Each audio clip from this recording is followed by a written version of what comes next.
Gentili telespettatori, ben trovati dalla redazione di TPN Veneto. Parliamo di Portogruaro, in particolare di quello che sta succedendo nel centrodestra. Oggi è arrivata la nota di Vito Vittorio, coordinatore della lista civica per Angelo Tabaro, sindaco. Vito Vittorio che ci ha rilasciato queste dichiarazioni.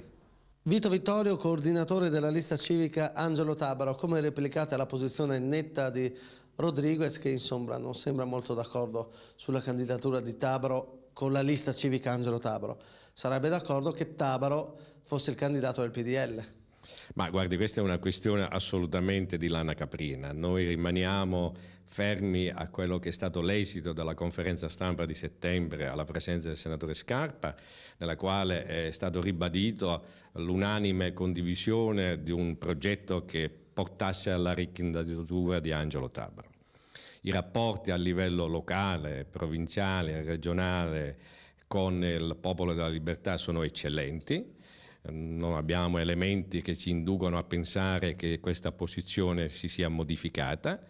Attendiamo di capire che se questa estemporanea posizione individuale espressa da un componente del Popolo della Libertà è una posizione che esprime, come dire, un orientamento nuovo, oppure se rimane un problema a livello personale, quindi un problema interno al Popolo della Libertà che ci auguriamo riescono a risolvere nel più breve tempo possibile. Immagino che comunque voi abbiate sondato il campo. Che cosa pensa la base della vostra lista civica, che ricordiamo è il terzo partito di Portogruaro?